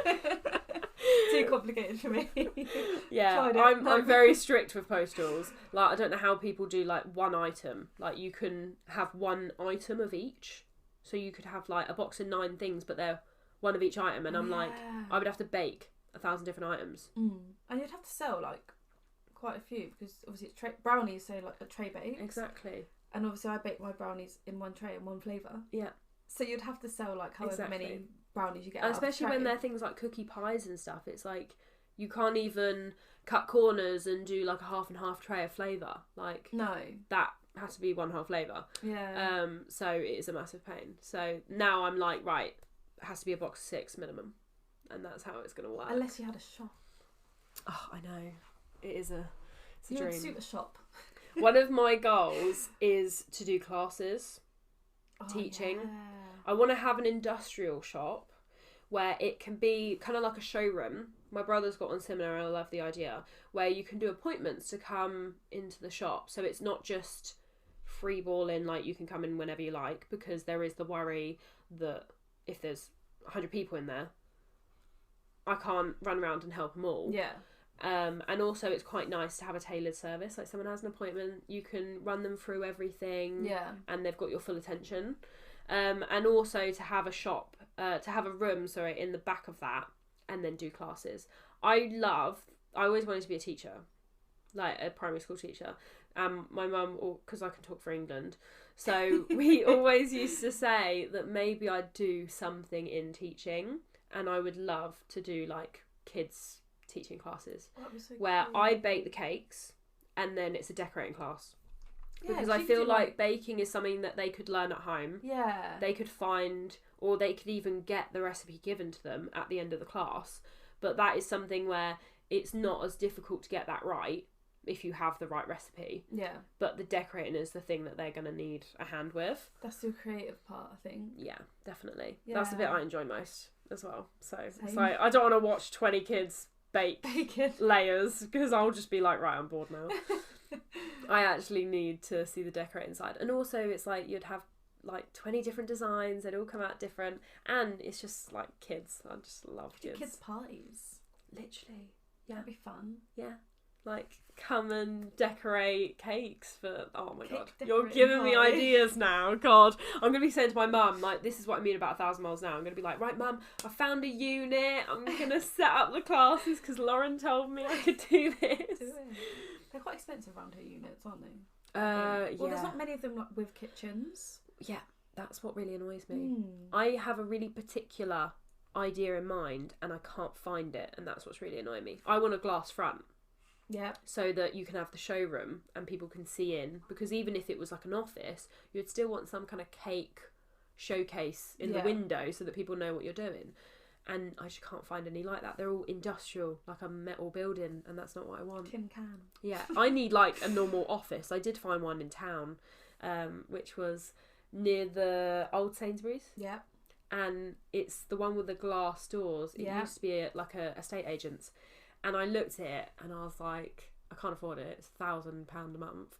But I was like, it's perfect. It would be. Because it was big enough that I could put a separating wall and have my own kitchen in the back. There's that one on the corner as well of opposite Noodle Bar. Yeah. There's that big. There used to be a music shop, and then I think it's a clothes shop. Yeah. There's that one. That's got a nice big. Yeah. There's just so many things. But again, it's just whether you can make it into a kitchen if it doesn't already have one. Yeah. Because of like the rental agreements and things. It's so complicated. It's a complicated thing, isn't it? That's why I'm just like, you know what? I'll leave it for the moment. Leave it for now. That's why I need a cake room, because it's like, that's the next step. It's like, have a kitchen, then move to the cake room, which is only for me, and then move out. And that's the thing. Again, I'm like, right, when I move out, I'm going to need like a 4-bedroom house for one person, honestly. Because I need an office for my filming and all of my crafts that I have. And then I also need a cake room, because I'm definitely not going to be able to, if it's like a nicer new build, I'm not going to want to dirty the kitchen every day. No. So I'm going to want a separate room. It's just, and then you need a spare room, obviously, because if anyone actually needs to stay, I need to be able to accommodate. So it's just, I'm going to end up having like a £500,000 house that I can't afford. Like, I look and I'm just like, it's not happening. I need the biggest mortgage ever, which is just shocking. But yes, those are our plans for expansion. Mine are really far-fetched, as usual. Yeah. These are some questions that I have for Lauren. So the first one is, if you could go back, would you ever start the business as a partnership? Because I know a lot of small businesses are people that are completely on their own. And I'm just curious whether... Because it's a looking back. You can't actually do it because you're obviously here now. But it's just whether you would think it would have made it easier to have someone there to share all your like struggles with. Or whether you think, you know what, I actually quite like being on my own. I would say I'd leave it on my own. Yeah. Yeah, I'm quite independent in that way and a bit of a control freak. Same. So if someone does something that wrong annoyed me and it was wrong, I'd be like, you're fired. Yeah. Get out. So no, I think independence, being on my own. Yeah. Love it. Hate it sometimes. Yeah. It's quite lonely. Yeah, definitely. We spoke about this at Conviction, didn't we? It can be really... Yeah, we were saying this when we were talking about being able to find cake friends. Like, it can be lonely sometimes because if you don't have that social life because you are working a lot, then you don't meet people. Like, you're not going to make friends with your customers. I mean, you do kind of, but you're not going to go out for drinks with them. So, or like talk about your horrible customers to them. So you need someone, and also it's quite nice when someone knows the industry. Yeah. Because then it's like they share those struggles. So when you say, I've had this nightmare of a person, sometimes I say it to my parents and I'll be like, oh my God, can you believe they did this? And they're like, but did they actually da-da-da? And I'm like, say if someone comes really late, I'm like, yeah, but I have a life. And they might go, yeah, but what if this happened? And I'm like, you don't get it. Like, if you were in the business, you would get it. And that's the difference. It is nice. But at the same time, partnerships, I feel like you have to be a certain type of person. I'm not much of a sharer. I don't like to delegate, which is the reason why I am not that fond of having a shop where like... bit like Isabakes and Finch Bakery where people can come in, because then you need a lot of employees and I'm not sure I can do that. Whereas a showroom, it's like I could run that myself with my family and then I don't have to necessarily share it out. Yeah. And partnerships is differing opinions. You've got two people on the same level, so that's why it's difficult, because they're both making managerial decisions and you're like, I don't agree with that. I don't want to do that. Whereas if they're below you, then obviously you can kind of overpass it a bit and be like, no, I'm the manager, I'm doing it. Yeah. So it is definitely difficult. But I was just curious about that, because I do wonder whether people sort of say, oh my God, yes, my first 2 years were so difficult, I wish I had someone else there with me. But at the same time, managing someone else can kind of make it difficult at the same time. I mean, I'd love someone to do admin. Oh, it's the bane of my life. Yeah, literally. It's literally the bane of my life. But then again, when it comes to taking on orders, I like to have a look at my diary myself. Yeah. So I don't know. Well, I'm a bit like that with my accounting admin. Like, because I have that accounting background, I'm a bit of a control freak. I have 1,000 different spreadsheets. And I'm like, you know what? I wouldn't want to employ an accountant. No. Because I don't want them to do it. I want to do it. Like, I like that bit of therapy time. It's like an hour where I don't have to look at a cake. So if I'm like, you know what, I'm all caked out today, looking at cake, then I can do a bit of admin. Yeah. And that's the difference. Well, so Just Cupcakes by Lauren is just by Lauren. Yay! No one else. The next one was if you could have done any type of business. So like if you think back to when you went, all right, I'm going to do cakes. Would you ever think, you know what, I'd be curious to see how this type would have actually panned out if I'd done it? No. I'm trying to think. Because I've always struggled with knowing what I'm good at. Yeah. So I'm thinking off the top of my head, am I good at anything else? Would I do anything else? Would I run a business in anything else? Probably not. Yeah. Thing is, sometimes it's surprising because I wouldn't have said that I was good at cakes. No. And then I decided to actually start a business in it for some weird reason. And it just sort of happens, doesn't it? Like, you can't really explain it. No. I would never in a million years would have thought, when I grow up, I'm going to make cakes. Yeah. Ever. But also, I don't see it as a... Like, it's not... This isn't meant to be offensive for anyone that might take it the wrong way, but I wouldn't see it as a profession. No. So, like, when you're sat there as a kid going, what do I want to do? I don't go, I'll be a cake maker. I just think I'd be a baker that works in, say, Tesco's, because they make cakes in Tesco's. I wouldn't necessarily realise that you can do it yourself outside of that. It's just not one of those professions that you necessarily think of. When I even started following cake makers and stuff like that, like before I had my business, I don't think I did follow or necessarily be like, ooh, a cake maker. It's funny, I've had people like, on my Instagram, I have the like full-time baker, just because people are curious. And it's funny, some people say to me, what, that's your business? Like, because I have it on my personal one, because I have the YouTube like connected to that. And people are like, what, that's your business? And I'm like, yeah. And they were like, oh, I thought that you just made them for someone. And I'm like, I do. Yeah, but it's my business. And they're like, oh, you know, I just thought it was like someone else's business and you made them, you're like an employee. It's mine. And I'm like, no, I would not be promoting that on my Instagram if it was. Like, that would be their job. Yeah, I had someone recently say, oh, fair play to you for making a full-time business out of cake. Thanks. Thank you. Is that meant to sound patronising or... What does that mean? Yeah. I don't know. It's a bit like when people... No one's ever said it to me, but I've heard of other people where they've gone like, oh, what a lovely little business. Or, oh, it's so nice that you do that all from your home. And it all sounds very patronising. The one I do love, that I laugh every time, is, well done. I'm like, well done. Do you say well done to people that work in an office? I never got a well done when I was... Well done, hairdresser. Yeah. I don't know. Is it a thing you say? No, definitely not. You would say thank you. Yeah. Like if someone did something for you and you went, oh, that's nice, thank you. I mean, you wouldn't maybe say if they've well been done. with me from the beginning and known what I was like in the beginning to know what I'm like now, then yeah, that is a well done. But you still wouldn't. Well done, you've got better because you were rubbish at the beginning. It's like, I wouldn't want that. I'd be like, don't tell me I was rubbish, I know. But I've grown, okay? I can see that myself. I don't need you to tell me. Gosh. But well done is definitely a, well done, you did well on this one. It's well like... Fair play to you. It's like, excuse me, did you think I was going to do badly? So, following on from that, is there anything that you would change in terms of your growth? So this is more so because of the lessons you've learnt now. So if you think like what works and what doesn't, is there anything where you're like, oh, if I could, when I started my business, if I could go back, I'd go, you know what, this works, I should have done that, I should have tried that? Yeah, I think the big one for me is probably timing. When you start, I don't think you realise how time consuming it can be. Yeah.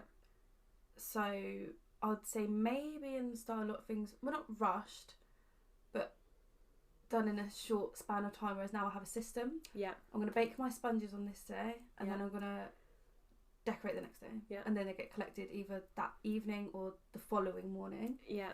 Or bake early the morning, the collections the morning after, whatever. I've got a system now of what I do. It's crazy how the same, like every time you say something I'm like, same.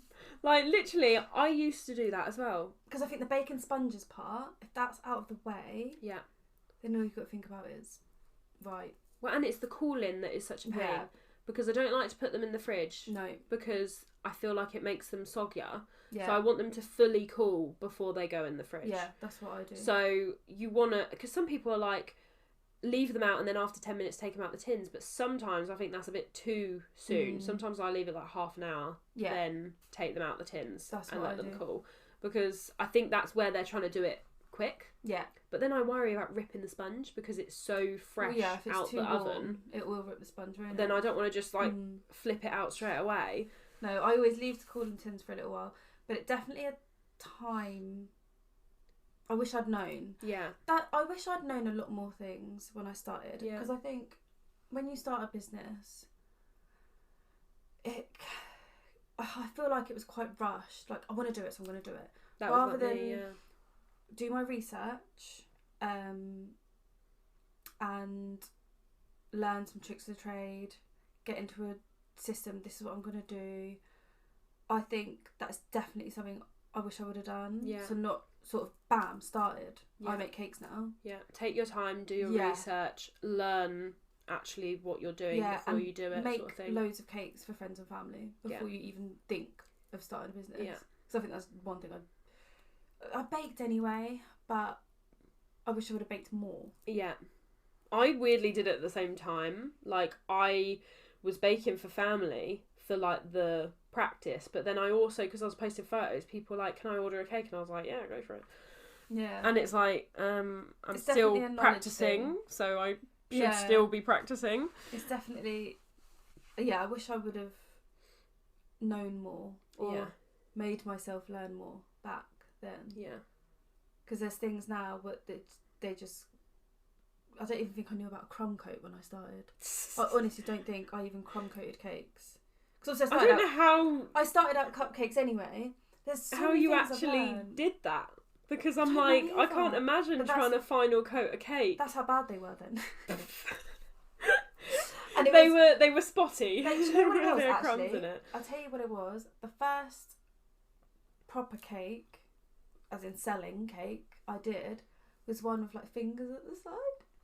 You know when you stick fingers around the side of a cake To hide. to hide. Yeah. The monstrosity of the buttercream. Whenever I see those, I'm like, they're hiding the sides. That's what I started out doing, and where I couldn't get the top of my cake smooth and sharp enough, I used to do rosettes all the way around. That's smart. But someone's made it a thing. Is it Belita Bakes? Yes. Yeah, but hers actually look amazing. They are smooth underneath. Yeah, You know they are because she's amazing. But I used to It's do a it to good hide. hack. Yeah, to it is a hide good it. hack. But they look amazing though. I love those ones. Yeah. But no, that's what I used to do, and I think a drip can hide things. Yes. My drips in the beginning were awful. I should have practiced more on those. Also So, makes difference what you use for drips. Yeah. I only use spread now because it's just 1,000 Spread is a times easier. lifesaver, isn't it? Yeah.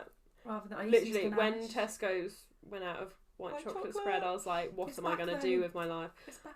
I can't find it. Maybe because last time I went, I did buy like 4. I bought like 20 the last time I found it, More than and me. then I worked my way through them, and then now I use Baking Brothers from Yeah. Cake Decorating Co. because it was cheaper than J.M. Posner. That's the reason why. And I just like the taste of it. I haven't tried the J.M. Posner one, but I looked at prices and I was like, I'll try this one because it is more expensive than Tesco's. So it makes more sense That's to... the thing you do. You learn things along the way. Yeah, I definitely. just wish I would have known a bit more. Yeah. That's However, sometimes, like, you wouldn't necessarily have been able to know that in the beginning without it being told to you. So it's kind of, you feel like maybe you've gained a lot of skills by having to learn it along the way.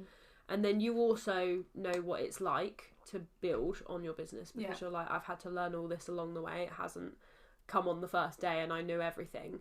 So then it kind of shows your growth as well. Exactly. Right. So the next one is our controversial topics. So we've been here a while, so I'm going to try and get through these quickly. But we just wanted to quickly mention, because this is something that I feel like a lot of people... We were saying before we started that I think everyone expects us small businesses just in general to be all really smiley and nice and never say when we don't agree with something or whether something upsets us or is offensive. And one thing that we wanted to mention is pricing and bartering, because it has been such a common thing going around recently. I've seen so many posts about it and Lauren's had her fair share of experiences with it. But I just don't think it's okay. And we think that you guys should also tell people whether it's not okay. Like, don't, if someone says, can you do it cheaper? Don't accept that, because they wouldn't do that to, say, Tesco's or any other type of business. So why should you, just because you're a small business?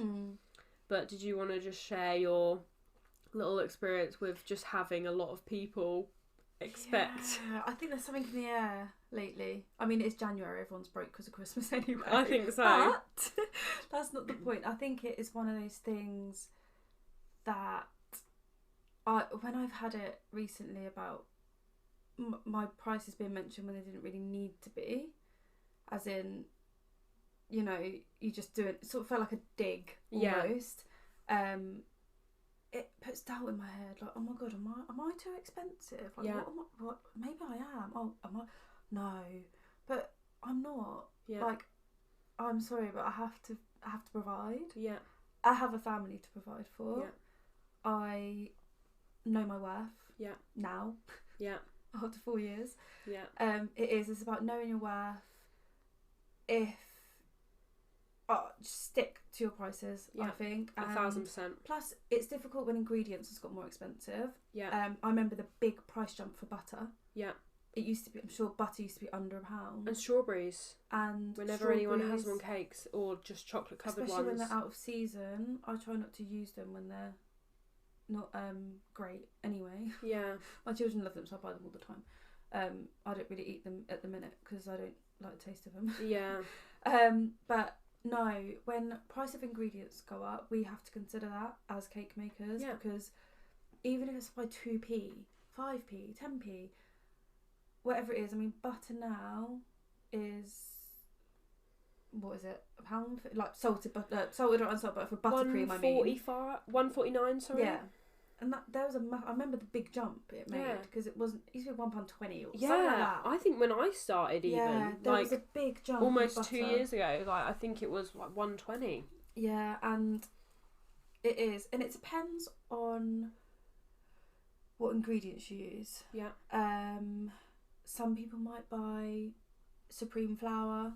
I don't know. Some people might buy Tesco flour or Aldi. Or Aldi. Yeah, exactly. It depends where you shop. It depends what works for you. Yeah. Because I don't know, if I bought flour from say Aldi and then flour from Tesco, the Aldi one might be better or the Tesco one might be better. So you have to do what works for you. Base your prices on that. Pay yourself a wage. Yeah. That's a mistake I made. Yeah. Which I'm rectifying. Make sure you're now. Like calculating an hourly rate. Yeah. That you plus some expect sort of to be profit. paid. You need, because obviously your hourly rate and profit I feel is different. Yeah. Because then what you put back into your business. Yeah, that's something that I need to be better with. Yeah. Because I pay myself a wage, but you need money the to put profit back in. I need, yeah. Because if you need to buy colourings, like I'm running out of colour mill and sugar flare, and I need to literally buy like them all again now. Yeah. And sprinkles. I'm yeah. constantly buying sprinkles, which I'm also running low on. Can you believe it? I buy way too many. I'm always buying them. Yeah, I have a problem. I've had to stop. I remember you saying. Yeah, I've had to stop because it's a problem. I once did a YouTube tour and everyone said, "Oh my god, why have you got so many sprinkles?" And I was like, "Okay, maybe this is a problem. Everyone else is making me think it's a problem." Yeah. But it is what we do is very bespoke. You're not going to go into Tesco's and find our cakes. And someone can do it themselves. And so if my customer can do it themselves, then they can, but they can't. They want a nice looking cake. Yeah. You have to pay. Yeah, exactly. It's very, very bespoke what we do. And special, I think. Yeah, definitely. And any small business, like, it's a lot of time that goes into it, and a lot of the time you can't price it that way, and I think it is a massive shame. Like, there's so many things that I see on Etsy where I'm like, that's really cheap, like, please up it. When I did that, I bought from my followers, and they were all bakers. Oh, yeah. And there was a couple where I was like, you need to be charging more, because I was like, it's a good product, like, I'm really pleased with it, but you are not paying yourself enough. No. Like, I can tell, because I'm in the business, whereas someone buying it would just go, oh, that's a good price. Yeah. They're not thinking, oh, it's like she's getting a wage, she's getting her ingredient cost, she's getting this. Like, it's shocking how low some people's things are. It is. But then on the other hand, I understand that everyone has a budget. 100%. There's things I've done or bought my children before or whatever that I'm okay, I'm on a budget, so I need to get my budget. Completely understand that. But if you physically can't lower your price to suit someone's budget. You can offer things like if you, as you were saying earlier, if you take off this, like if you give someone a breakdown is a way of going around it. Someone says that they don't have that budget, then maybe say to them, well, here's a breakdown, here's the cake cost, this is the topper, here's the figures or something that's going on it, and then maybe they can say, you know what, I'll take off the topper, or I'll take off this, that and next thing, or go for a smaller size if they don't necessarily need that size. Some people go for the size because of the look, rather than the actual need of the portions. Yeah. So then they can cater for it that way. But yeah, I think it's one of those things where you just have to stick to it, because as much as someone else can make you feel like you're not worth that much, you will be. Like, as long as you're working it out in a good way, you're working out everything as you should be, your ingredients, your hourly rate, all of that, and you're not just picking a number out of a hat, then that is what you're worth. Like, and you need to stick to that, because unfortunately, and also my belief, which is going to sound very blunt to some people, but we were talking about this earlier, how blunt I am, but if you do not have the budget for my cake, then potentially you should not be buying a custom cake. That is my thought. If you want a cake for £20, then I would recommend you go to Tesco's, because you're not gonna, and if you do expect a small business to make one for that price, then I feel bad for them, because there's plenty of people, there's them in our area, there's them in all areas, where I look at them and I'm like, you're wasting your potential. And I do feel bad for them genuinely, because I'm like, you're gonna kill yourself making these cakes, and eventually your business is gonna go bust because you're not making enough. You're exerting more energy because you're going to be spending 4 hours doing it and not being actually paid that time. No, I do. You have to know your worth. You have to stick to your prices. Yeah, definitely. If you need to put them up, put them up. And we mentioned as well, when we were talking about your wedding cake dream, about imposter syndrome, because I feel like where a big part of the cake anxiety comes from is you're constantly sort of thinking to yourself, is it good enough? And then when you get that satisfaction from the customer saying that it's good enough, then you're sort of settled. And honestly, I don't know why, but the only cakes that I get worried about now is wedding cakes. I don't know about you, but I don't worry about a birthday cake at all. No, I think they're, depending on what it is. Do you know, if it's a 2-tier, then maybe. But I get worried about tiered cakes in general. I'm like, oh my god, I hope they travel with it okay. I hope they travel really carefully. I hope they store it correctly. And I'm like, but tall cakes can be scary anyway, because obviously they're so tall. Yeah.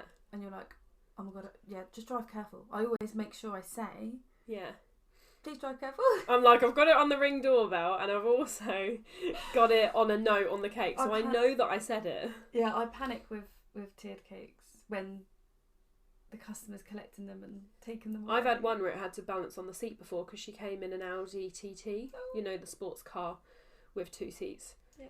And she said, she was like, oh, I put it in the footwell, and then didn't fit. It was not fitting. And it was a 6 and a 4 inch, and it was both like 8 inches tall. Oh god. So I was like, yeah, that's not fitting in there. And then she balanced it on a coat in the seat, because obviously the seat isn't flat. No. To make it flat. And then she put the seatbelt around it, and it had been in the fridge all night, so I knew that it was, and she was collecting it in the morning, so I was like, it's set. So as long as she doesn't knock it off, like, she's not going to like dent it or anything, but I'm more worried about her actually knocking the top off. But it made it home. Luckily, she was 8 minutes away, which I think could easily be in town still, which is far enough away from me that I would worry. But those are the only ones that I worry about. It was a weird thing that kind of clicked. The January of last year, like when we went into the new year last year, just something clicked. And just all of a sudden I was like, why am I worrying? Like, and I think that was the imposter syndrome. I was like, oh God, am I good enough? And then I was just like, you know what? I'm going to stop worrying, because people keep telling me that they're lovely. So they're not just lying. God, it's so hard though, isn't it? Like, I still worry so much.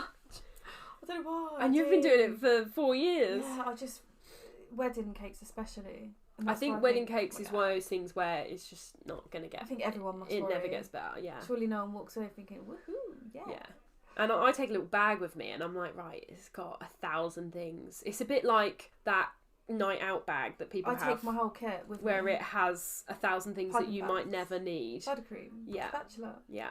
Scissors. I have scissors. Gloves. Because the amount of times I get asked by like people around the venue going, oh my God, I need scissors to cut this. And I'm like, here you go. And I'm just that person that has everything. Just have everything in your pocket. We should get a belt. Oh my god, a little makeup, like it's like the ones that have like makeup, but oh my god, but with cake stuff in it. Like, oh god, this is so funny. Yeah, that's a good idea. You need that, definitely. I'm gonna get that. Yeah. Look out my brushes and spatula and... You'll be walking around the venue and you're just pulling stuff out like... scissors! Yeah. Do you have this? Yes, right here. A pen! In compartment 1. Let me just get that out for you. Everything's labelled now, isn't it? Yeah. Have it all labelled. Yeah. That's a good idea. So, I think 2022 is the year of getting rid of imposter syndrome and believing in yourself. You included, Lauren. You've been doing this 4 years. You can believe in yourself now. You're past the point of whether you're unsure. But we were talking about as well, like, where you're sort of thinking, am I in the right business? Should I continue doing this? And it's like, I feel like that's one thing, although I don't get nervous about cakes, I do have the odd, like, moment, like, where you have, it's like the opposite of a moment of clarity, where you're sort of thinking, am I in the right business? And then you kind of have to pick yourself up and say, yes, obviously I am. But I think a lot of people struggle with imposter syndrome. Like, I get it, like I was saying to you, because most places have it, but obviously on Facebook you have chats, and there's a mum's page in our area. And I do often get it where if someone picks me, I'm just like, why? Why are you picking me? I'm like, there's 100 people posting on this thing. And obviously sometimes other people get picked, but I'm like, why are you picking me? Like, why didn't you pick the other people? And I do sometimes wonder, I'm like, why? And I just can't get it around my head. And obviously that is just, they like you. There's something like the same as someone else likes someone else. Like, it's just one of those things, but it's just so difficult to get your head around. It is. Like, often it just doesn't feel real sometimes. It is weird. But I think, doubting yourself and stuff is the worst. I need to stop it, definitely. Yeah. I'm the worst for it. The last thing of the controversial topics is frozen cake. So I wanted to mention this because I was telling Lauren how I had some very passionate people when I mentioned frozen cake. I don't currently do this because, like I was saying to Lauren, I don't need to. No. Like, if people are that busy that they have to freeze cake, then that's their choice. But I personally like to bake it all fresh. Yeah. And because I have, like you say, the routine of like, right, I bake on this day, then I don't necessarily need to, because you're that organised that you can just bake. But I had some very passionate people say that they wouldn't dare buy a cake if it was frozen, or cupcakes if they were frozen. And I just wanted to know, like, people feel free to message me what your thoughts are on this, or if I end up uploading this to YouTube, which I should be, then let me know in the comments, because we're just a bit curious. Because, like, what were you saying about it? I've never needed to, like you, Yeah. freeze a cake. Some people do. Some people find them easier to work with. I've never tried it, so I wouldn't know. I'm really curious to just try it once to see whether it, like, crumb coats and stuff easier, or whether it doesn't. I mean, I can imagine it would be, because it's colder. Yeah. Obviously, if you're crumb coating a soft cake, it's a bit of a nightmare. Yeah. But I don't know, I just prefer... You're not obliged, technically, you're not really obliged to tell customers it's previously frozen anyway. So it's not something... You could have bought something from someone, or a fresh tea, like a tea room that does cakes. That could have previously been frozen and you not know. Yeah. So or they could have bought it from a shop. Yeah, like, you're not... They don't even have to tell you. Yeah, you're not gonna know, unless it obviously says on the packaging, like, not suitable for freezing, previously frozen or whatever. Or Tesco's croissants or something, and you're like, oh, okay. But I don't really have an opinion on it, because I've never done it. Yeah, so you don't know. So that's the thing. I feel like I need to try it so that I can maybe understand why people would do it, because I just haven't felt the need. But that's not to say that it's wrong. But yeah, we were just curious, because it's one of those things where you think, well, technically it's not any less fresh because you freeze it on the day that it's been baked. Yeah. So it hasn't aged at all. No. Because it's been frozen. And some people perceive it to be a better way of decorating. So it's not necessarily that they don't have the time to bake it. It's just that they like to work with frozen cakes. Yeah. Rather than a soft, fresh one. Yeah. But it really just depends. I've had people say that they think when they've tested it, it makes the cake more moist. Yeah. I've seen that before. Yeah. I mean, I don't know whether it's because it's like that point of reaching room temperature, so it maybe is more moist. But no, I don't know if even if you're super busy though, would that really save you time when you've got all those cakes to decorate anyway? Yeah. You'd probably end up be taking on more to decorate. These people need a system like us. Literally, because it's like if you're not spending the time baking, then you're going to take on more orders to decorate. Yeah. So it's like you're still going to fill that time. You're not going to have free time. You're just going to have more time to decorate more cakes rather than be baking. So you would necessarily make more money, but at the same time, you're going to use the time elsewhere. Yeah, like to bake it in advance. Doing the same amount of work regardless. Yeah. Right? Like, in the same weekend, you might be able to do more orders, but you've got to then pre-bake all of them. Yeah. Yeah. And I just worry that I'd freeze it wrong, and then I'd take it out and it's got, like, freezer burn or something, and I can't use it. Yeah. Oh, is that what it's called? Freezer burn, isn't it? Why not call it frostbite? Frostbite is a person! We get frostbite. Yeah. I mean, you never know, your cake might get frostbite as well.